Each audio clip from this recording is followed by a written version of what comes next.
welcome to church. If you're watching online, welcome.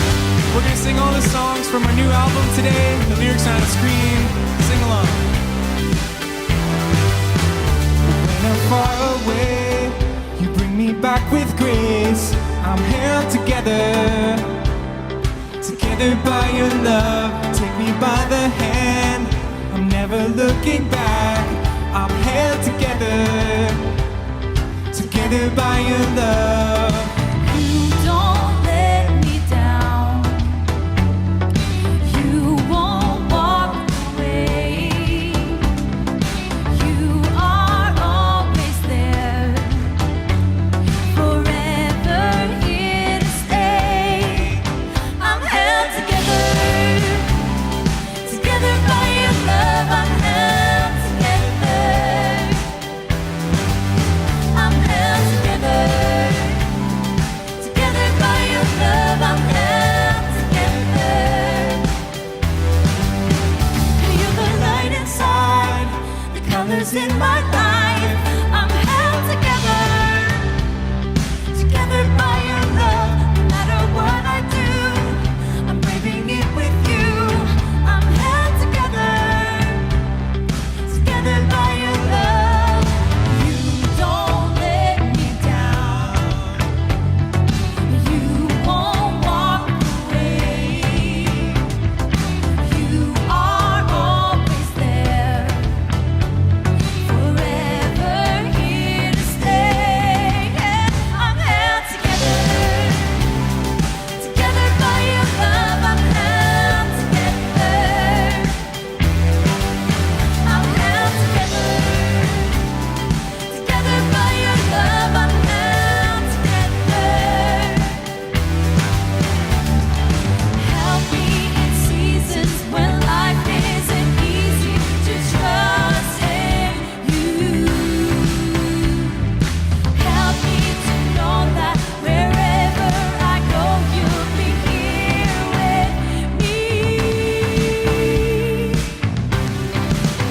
I'm held together, together by your love. I'm held together. Yeah, I'm held together, together by your love. I'm held together. Hey, hey, hey.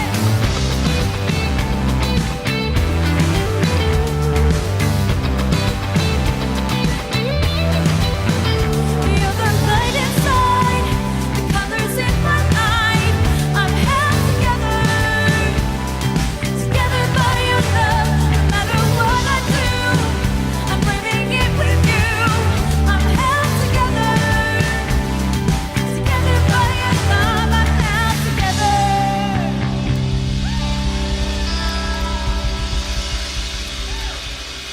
Thank you, God.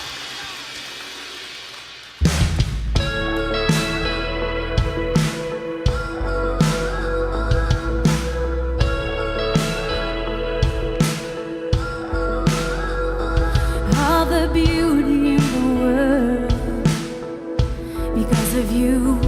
All the hearts that come alive because of you. All the love that's spread around because of you. All the goodness in my life because of you. We'll praise you over and over again for who you are. Over and over again, we stand in awe.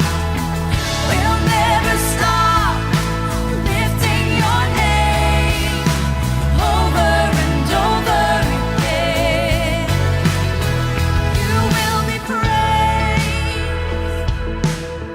Oh yeah.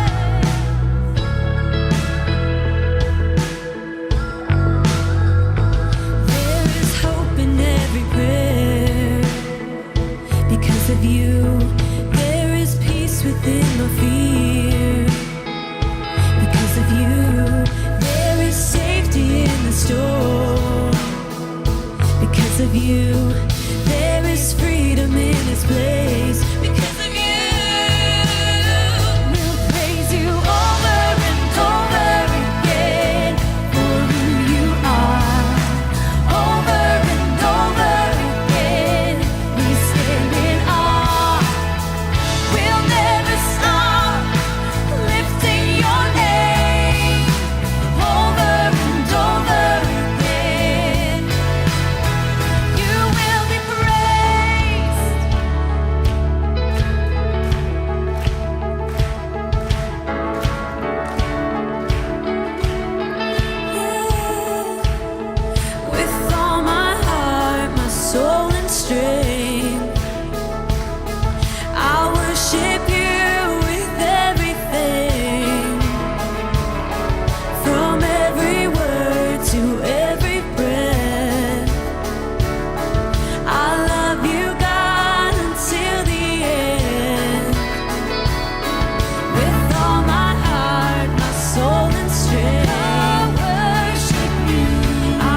You know, I love music because music has this ability to add energy and emotion to words and thoughts that come from the deepest parts of who we really are.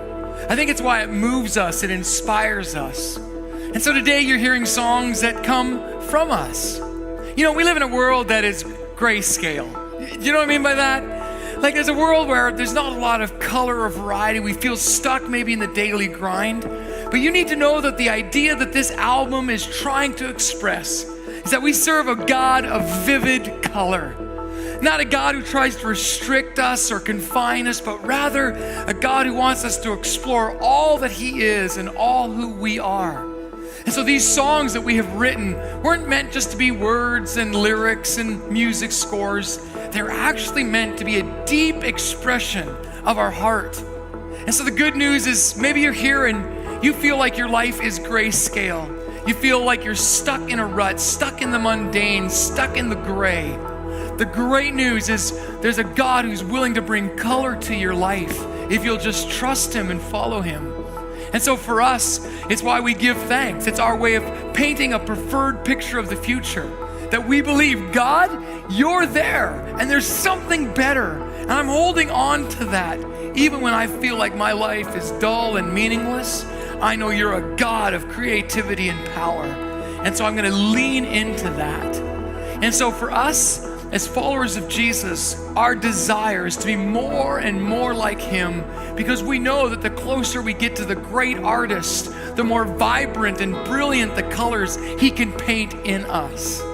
And so, as we sing these next songs, if you're new to this whole experience, maybe this is the first time you've expressed it, our prayer is that you'd experience, not just know, but experience God's love for yourself. And that His colors would captivate your heart, open up your imagination to a new possibility.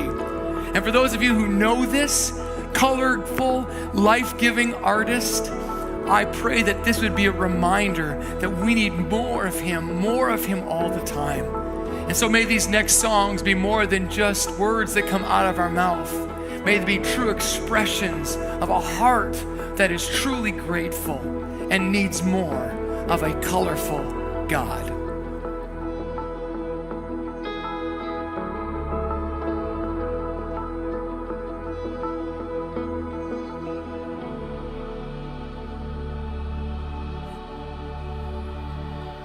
Yes, God. We need more of you, God, in our lives.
Receive a perfect love.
invite you to grab a seat. We have one more song to sing, but go ahead and grab your seat.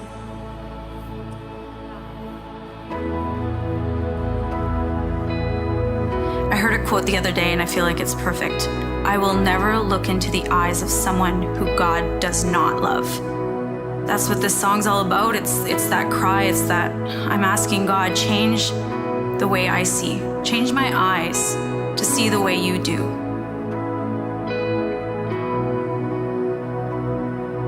So when Derek and I started writing this song, I had come to him with, what would you have me do? In that first verse. And I felt like I couldn't even expand on it because it was just in this little perfect box, like, God, this is my cry. What would you have me do for the person who's searching for you? What would you have me do? My heart is set on loving like you do. And that's all I could sing over and over and over again. So then brought it to Derek. And of course, when another mind is on it, it was awesome. We just started thinking differently, and we started using words like, God, I'm uncomfortable, but move me more into that. Move me in a way that I've never been moved before. I think a lot of us in this room would want this to be our life. We know something needs to change. We know we need to start loving radically like God loved us. And so I think that this is not just a personal song for a couple writers. This is the core of our church. And I really believe that it's going to be personal for so many people.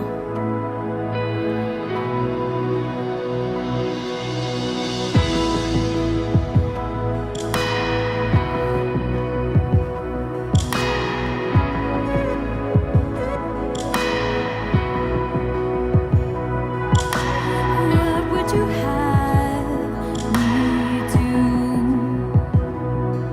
for the sake of the one who's searching for you?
this is our prayer, to be more and more like you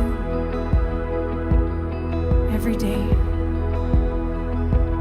The way you loved us, that we can love other people and in turn change our world. This is our prayer. Amen.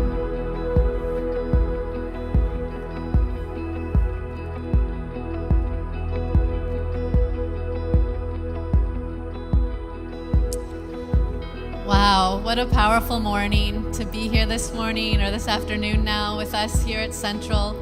I know that last song really reminds me of something I heard several years ago now, that you can't unknow what you know. That once you know something, you can't unknow it, and you get driven by this passion to do something about it. And our team, our music team here at Central, wrote all these songs, and it comes from that passion and that heart of the people in our church, which is our church family, our church body, and just loving, worshiping this morning and hearing those lyrics and being changed by them.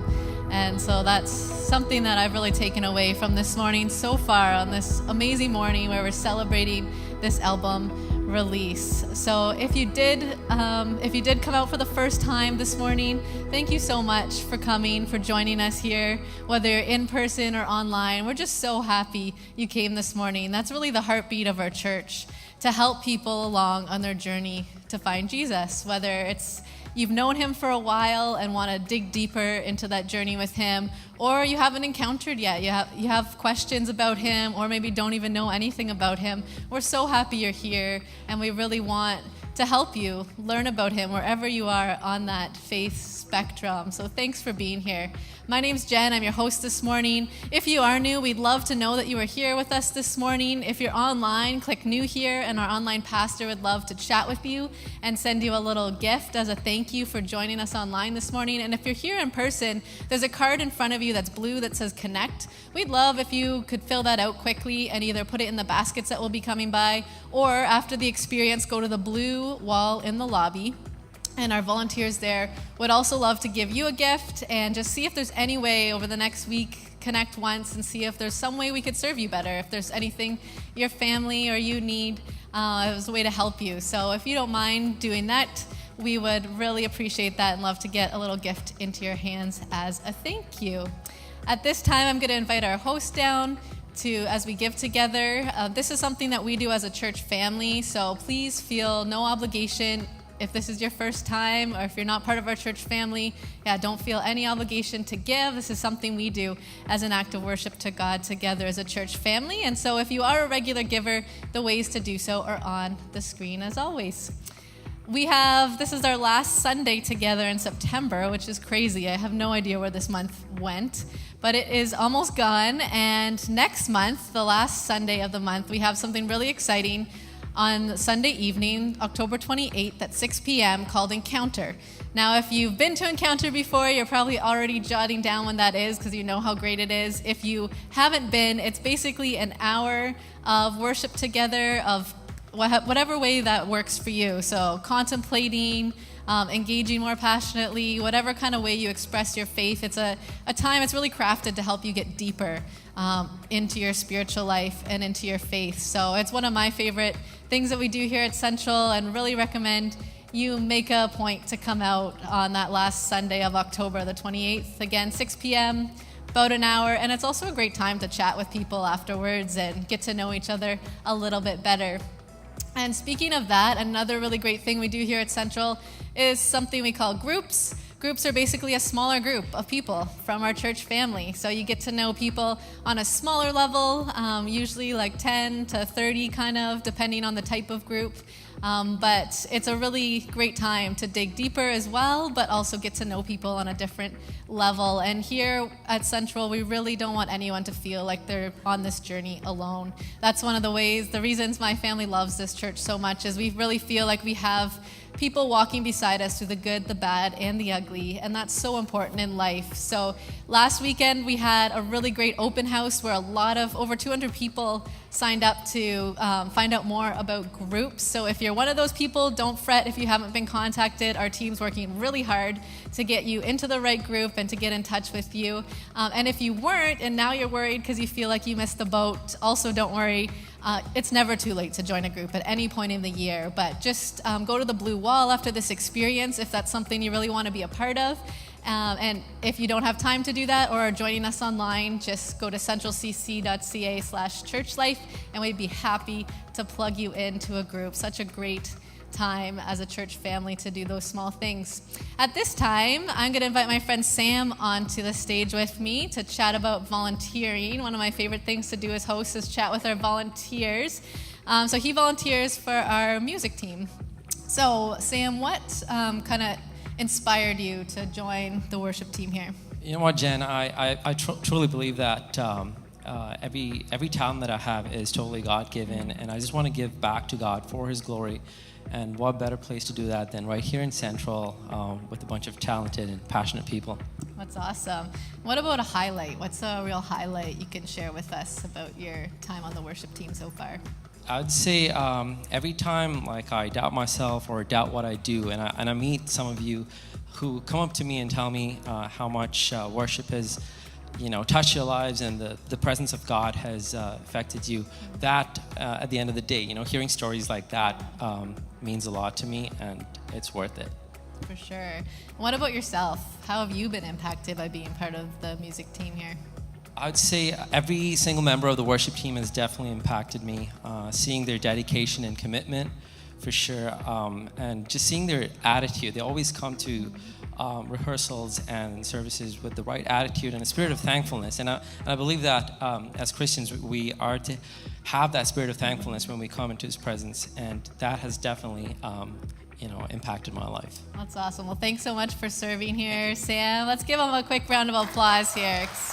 They work so hard, are here early, and yeah, I know we're all impacted by what the music team here at Central is doing, especially on a morning like this morning where we get to hear some of their original work is amazing. So if you're inspired by people like Sam or by someone who shook your hand and welcomed you this morning or in the parking lot, we would love to have you join our volunteer team on some capacity. Don't feel like it has to be something where you need to be up front on stage or even talking to people out there. I know I am not administrative at all, so we really need people that have administrative gifts or behind the scenes gifts. I know we all have so many talents, and we need each one of you to help our church run well and to really connect with people. So please, any kind of talent you have, any kind of interest that's piqued on any team here at Central, we'd love for you to come out next week, October 7th, during our 12 p.m. experience, so this one.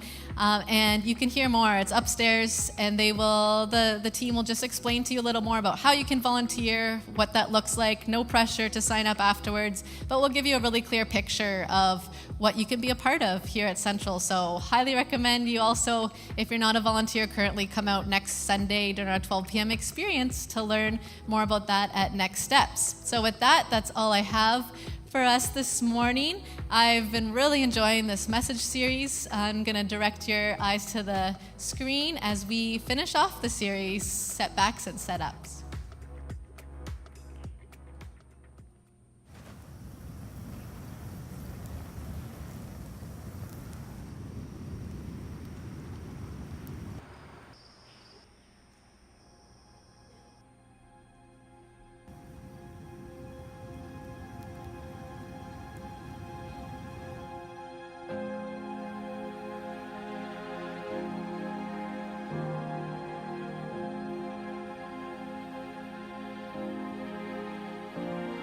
Early are the years of wandering, heedlessly living my best life, knowing that God is good, and because He is good, then all is good, and when all is good, then I am good, except when I am not.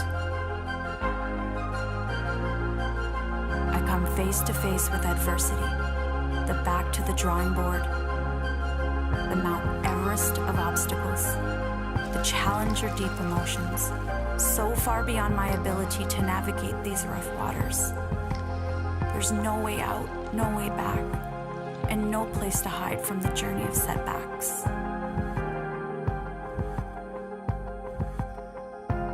It's in the unraveling that I am becoming. It's in the vanquishment that I gain strength to see through it. It's in the rejection that I become humble enough to hear it and persistent enough to try it again. It's in the total loss when I embody empathy for those who've always known catastrophe. Oh, the paradox in the setup, to be eye to eye with fear and to know its sorrow, yet to equally know its skyscraping beauty.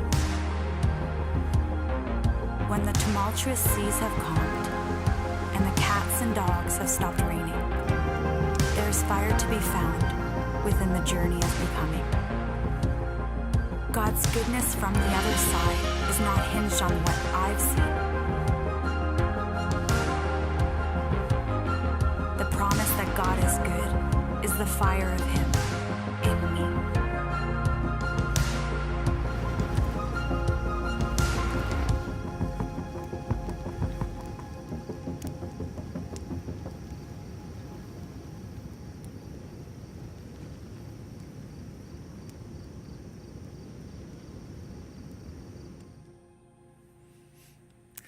Good afternoon.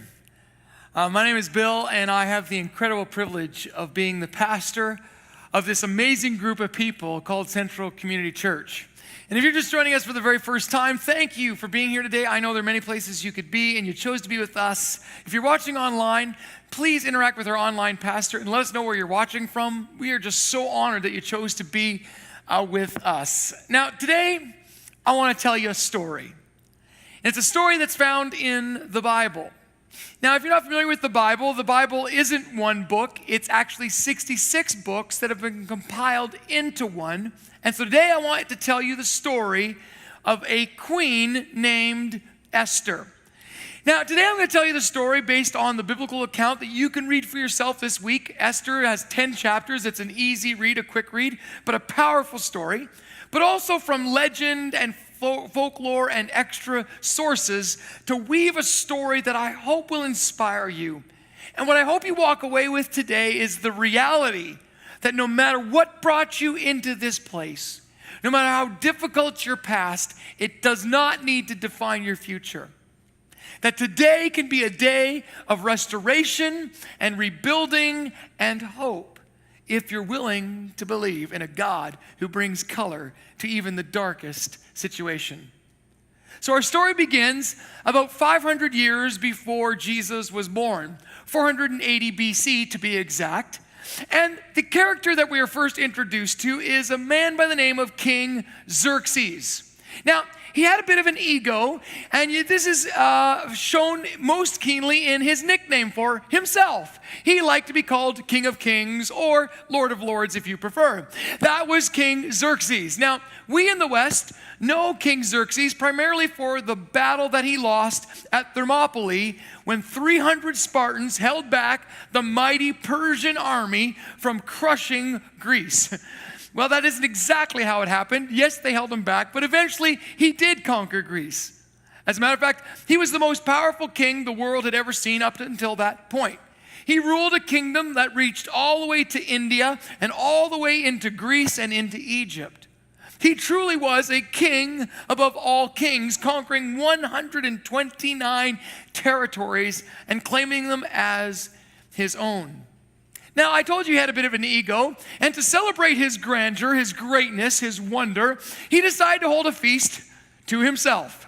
And so for 180 days, yes, you heard that right, 6 months approximately, there was a feast in honor of the greatness of King Xerxes.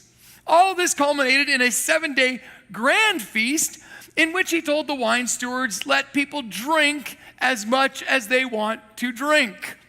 You can imagine the state that they were in. So in this parade, he showed off all the wonders, things he had captured, plunder and spoils of war. And everyone stood in awe as item after item was presented to them. And this reached a high point when the crowd demanded that they get to see Queen Vashti, for she was legendary for her beauty. Now, I needed to give you a little bit of background about Queen Vashti. You see, King Xerxes was a Persian, but Vashti was a Babylonian princess. And the story goes like this. Xerxes' father, Darius, was a usurper, a commoner who took power by force. But Vashti's dad, Belshazzar, was of royal blood, of a Babylonian empire that was strong and powerful, until one day Darius stormed the gates of Belshazzar, entered into his palace, and killed him. Darius, in victory, decided to sit in the seat that Belshazzar held as a symbol of now the fact that he was ruler of Babylon. Vashti at the time was just a young girl. And waking up to the chaos and the confusion of violence and swords clashing and flames all around her, instinctively ran to the chair where her father always sat and climbed into the lap of the man who sat there, not realizing it wasn't her father. Darius, so moved by compassion at the innocent gesture, decided to spare her life, for it was customary in that day for a king to destroy all the heirs to the former kingdom. But he let Vashti live. And as she grew in beauty as well. And so he gave her to his son, Xerxes, the King of Kings and the Lord of Lords. When Xerxes, in a drunken stupor, demanded that Vashti come before him, and legend tells us, he said, let her come with her crown jewels, some say, and only her crown jewels. She refused. She was of royal blood and saw this as a slight and an insult to be paraded like common chattel before all of his drunken guests. Now Xerxes had a problem. For if you're the King of Kings, nobody says no to you. If you're an egomaniac and you know someone, don't jostle the person next to you. They cannot hear no. No is not an option. So he consulted we use the word wise men, but they were not so wise. For they were filled with fear, what he should do about this problem. And so they put their heads together and they came up with this conclusion, for small minds always default to fear. They said, if Queen Vashti can say no to the King of Kings, then women throughout the kingdom will start saying no to their husbands. And we can't have that. It will be chaos and ruin. So we suggest that you banish Vashti. Never let her be seen in your presence ever again. And so the king signed the decree. The challenge with Persian law is that it can never be revoked. It can never be changed. When Xerxes was over his hangover and back to his senses, he realized, wait a minute, I just banished my wife and I kind of liked her. So he got depressed. So he went back to these so-called wise men and said, well, now what am I supposed to do? I have no wife. She can't come see me. I can't see her. And so they invented the first season of The Bachelor. And they said to him, oh, great King Xerxes, you are great and so is your kingdom. So why don't you go throughout the whole land and find all the most beautiful women, they must be virgins, and bring them into your court, and you can, do what you do and pick one to be your next queen. So into this we meet Esther. Actually, Esther wasn't really her name. Her name was Hadassah, which was Hebrew. But when she was selected, her adopted father, her uncle Mordecai, told her, don't tell anybody that you're a Jew, because you're not going to make it past the first impression rose if you do.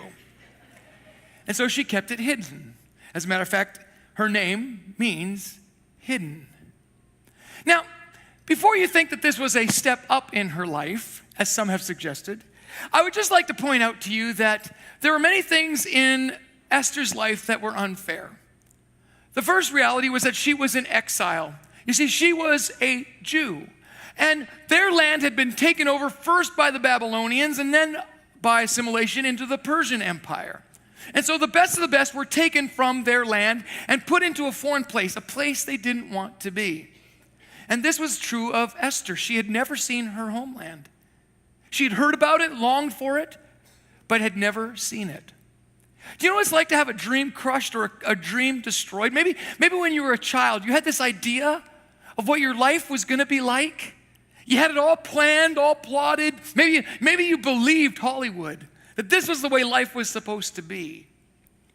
But today you find yourself in exile, in a place that you don't want to be, and you didn't even choose to be. And the truth is that your heart is broken and your dreams are shattered, and you're discouraged and disappointed. Or maybe like Queen Esther, you understand what it means to be an orphan. We don't know how her parents died, but they died when she was very young. We know this because Mordecai, her uncle, became her adopted father and raised her. And maybe you too know what it feels like to be orphaned. Maybe you too know what it means to pursue love, to look for love, only to feel rejection at every turn, at every corner. Maybe there's people who say they love you, but in some of their actions and in some of their words, you feel cut off. Maybe you feel like you were unloved and maybe even unwanted. Or maybe like Queen Esther, you feel forced into a situation that you didn't ask for. The pressure of our society can be pretty intense. The idea that you're supposed to live up to some kind of standard, you're supposed to be something that you don't feel like you are. You're put into a box, forced to wear a skin that you don't feel comfortable in. You find yourself on the outside. Maybe you even feel like you belong to someone. You see, for her name to be changed was a common practice. When people took over another people group, they would change their name as a sign of humiliation to remind them that you no longer are your own, that your identity now belongs to us. We name you. And for the Jewish nation, names were everything because they were your identity. So maybe you even feel like you've had your identity taken from you, like nobody really knows you or understands you. And so you find yourself in the story with Esther, exiled, orphaned, forgotten, hidden. What do you do when life is unfair? One thing I've learned about life is that it can be really hard and it can be really cruel.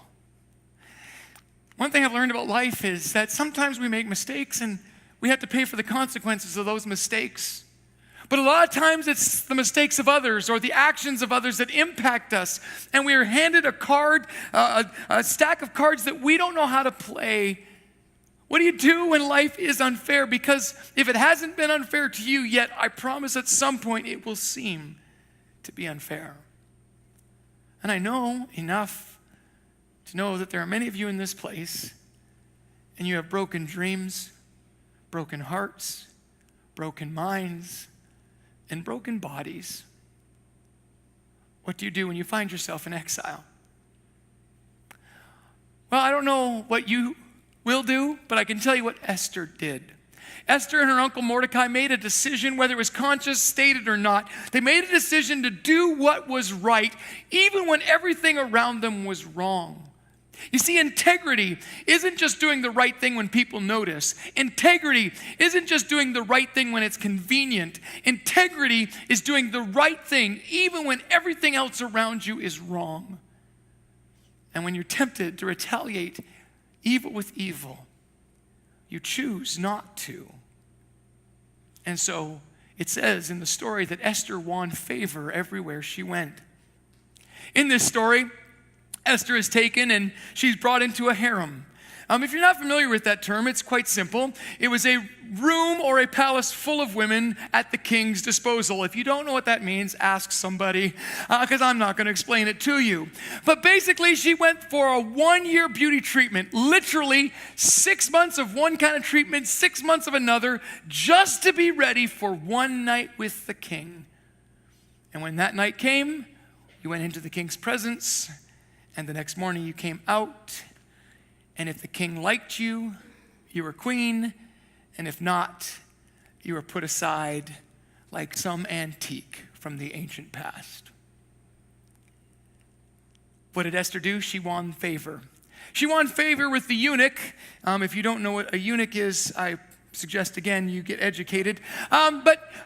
She won favor with the eunuch who was looking after her, and as a result, she got the best of the best treatments. He honored her diet. He honored her integrity, and she won favor. And so she found herself into the king's presence, and she won his heart. I don't know if it was because of love or lust, but she won his heart. Now, Mordecai, her uncle, would stand at the gate and wait for her, waiting for information. Because he was a Jew, a prejudiced people in that context and culture, he wasn't allowed into the palace. But one day he overheard two soldiers talking about a plot to kill and assassinate Xerxes. Now, I don't know when you get an opportunity to retaliate what you do. Mordecai in this moment probably had the initial thought of, this is great. The king who has done this to my people will be assassinated. Maybe it will be a revolution. Maybe we'll get our freedom. But integrity mandated that he do the right thing, even when everything around him was wrong. And so he told Esther, and she told the king, and the plot was thwarted. And still Mordecai was forgotten. You see, what I'm learning in a life that is often unfair is that you have to choose to do what is right, even when it's hard. And the only way that you can do that is if you change your perspective, if you actually believe, and it's not just idle words or some slogan you put on a wall somewhere, it is absolutely at the core of turning your setback into a setup, and it is this. If you actually believe that good can come out of any situation. You see, if you don't, you'll become a victim. You will become a slave. You will continue to live in exile. And this is where we're introduced to the villain of our story. His name is Haman. Now, Haman was, according to the Bible, an Agagite. Now, that may not mean anything to you, but I was curious. I looked it up. There are no such thing as Agagites. So what was the author trying to accomplish? Well, this is where it gets really interesting. Agag, that's a great name, was a king. He was a king of the Amalekites, who was the enemy of Israel 4 generations earlier. And this king caused constant problem for the nation of Israel. His peer or counterpart in Israel was a man by the name of King Saul, whose father was Kish, who ironically, or as serendipitous as it is, was also a descendant that Mordecai came from. So you have Haman, a descendant of King Agag, and Mordecai, who are now going to become mortal enemies, a descendant of King Saul. And King Saul, if you read the history, had an opportunity to rid the world of this King Agag and chose not to.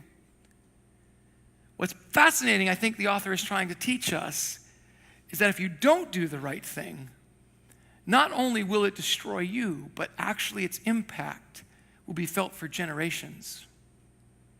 So do the right thing. And so now, moving into the story again, we see these two men at odds with one another. For Haman bought into the world system that we have, right? When you're treated unfairly, you treat others unfairly. What I have learned about history, and we never learn, how many atrocities and world wars is it going to take before we learn that when the oppressed get power, they become the oppressors? Every time, because the heart of man is evil. And so in this story, Haman, an Agagite, an Amalekite, is in exile.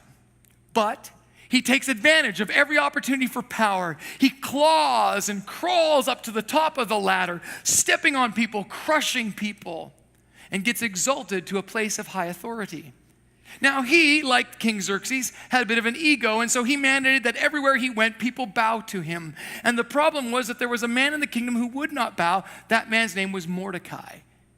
And when people asked him, why don't you just do it? Come on, it's just easy. Just go with the flow. Who cares about your convictions or your ideology? You're going to lose your head. Just bow to Haman. Mordecai's answer was, I am a Jew.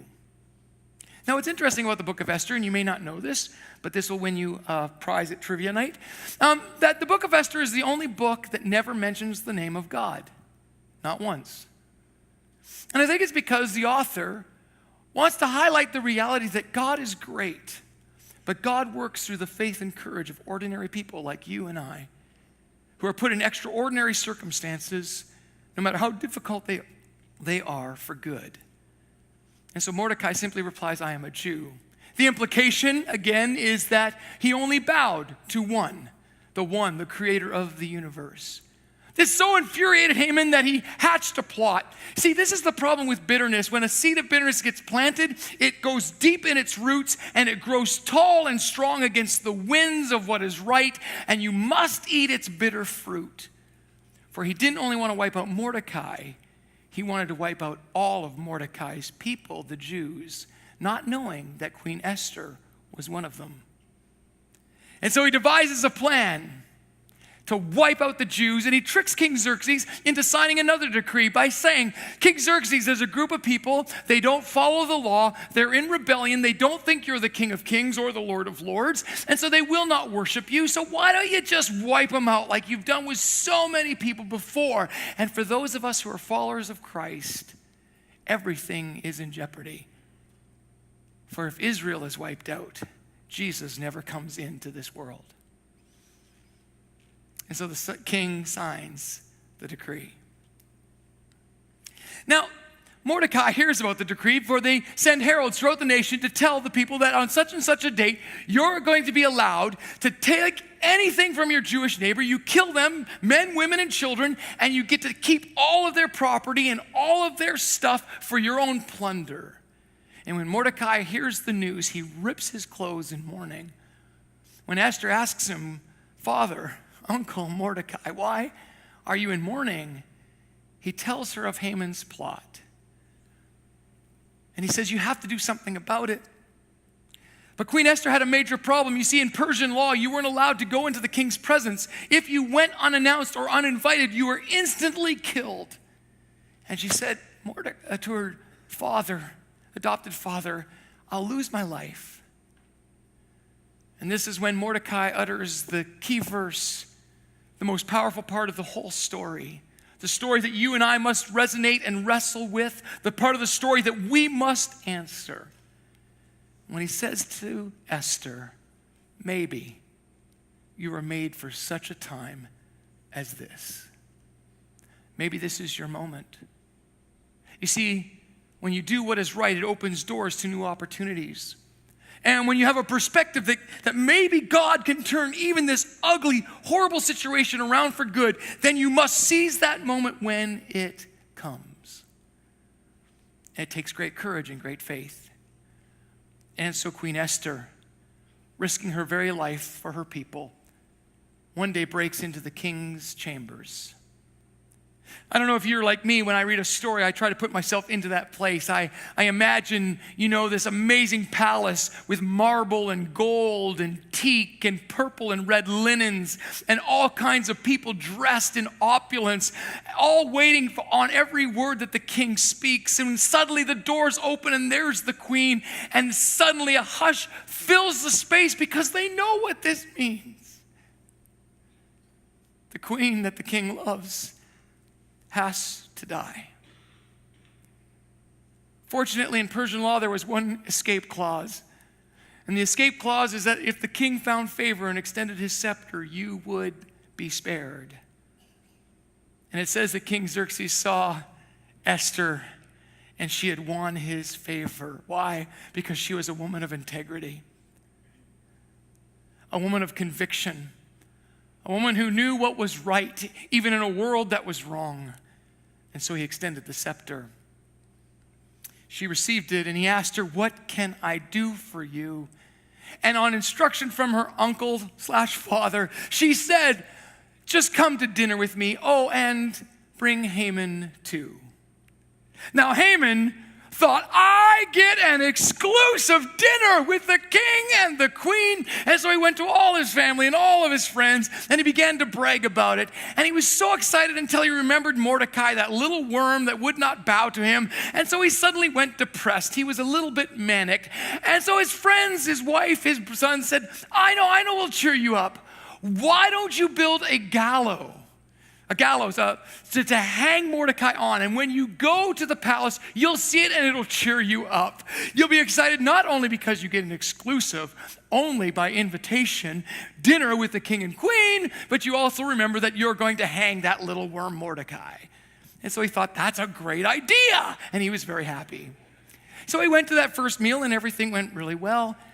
And the king said, okay, Esther, thank you. This was a great meal. Thanks a lot. What do you want? And she said, all I ask is that you come back one more time. Well, this just puffed Haman up even more. He thought, not only did I get one, it went so great, I get two. And he goes back and tells all of his friends, and everything is going great until the second meal, dessert comes around. And Esther says, actually, here is what I'd like you to know. And she says to King Xerxes, her husband, the one who she'd won in affection, there's someone who's trying to kill me. And the king lost it. He lost it and said, who is this man? And she simply pointed to the guest who'd been invited to his own execution. In a series of divine reversals, and you got to read the story, Haman hangs on the noose that he built for Mordecai. And Israel is spared.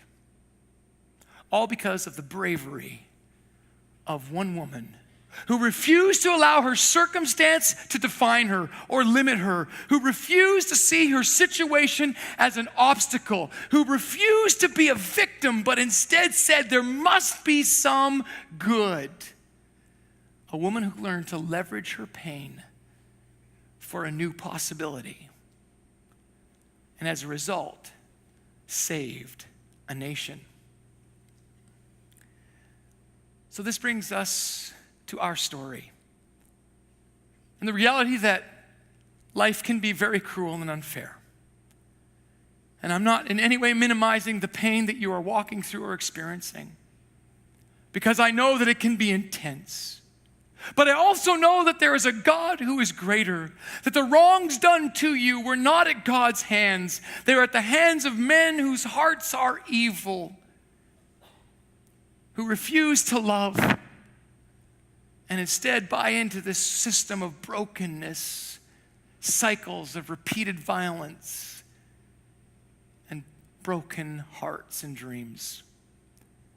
And so God is willing to step into that and change your perspective. What could I encourage you with today? Can I encourage you to do what is right, even when everything around you is wrong? To be a person of integrity and of conviction. To believe that there's a God who can bring a new possibility, color into the darkness that is your life. Can I encourage you not to buy the lie that you're a victim and that you're not alone? That there's a God who's willing to open prison doors and set captives free. There is a God who can even bring dead things back to life. And could I encourage you to leverage the things that you've experienced for a greater good?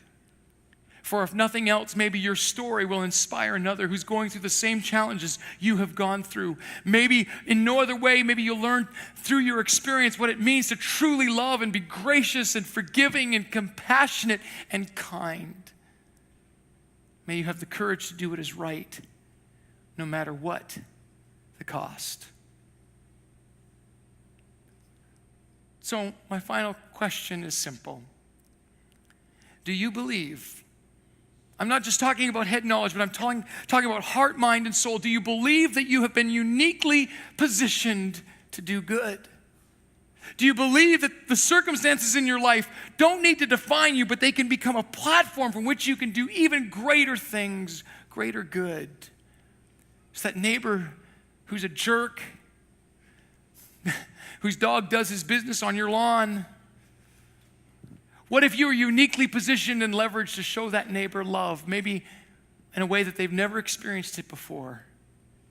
What if that place that you work and that miserable, cantankerous coworker you've been uniquely positioned there so that you can be a source of light and hope to them? What if that school that you go to has that one student who all of their life has felt like they're on the outside, and you get the opportunity to invite them to the inside, called your life? What if your brokenness and allowing God to heal your brokenness could be a story for someone else who's in that brokenness, Because a lot of times people can't believe it until they see it. And maybe they can see it in you. What would happen if tomorrow morning every one of us woke up with a new purpose and a new perspective? What if everyone woke up with this idea that maybe I could do some good? I don't like where I am. I feel like I'm in exile. I feel like I've been orphaned. I feel like I've been defined by everything around me. My life is a ruin. But what if we could see and ask God, what possibility have you given me?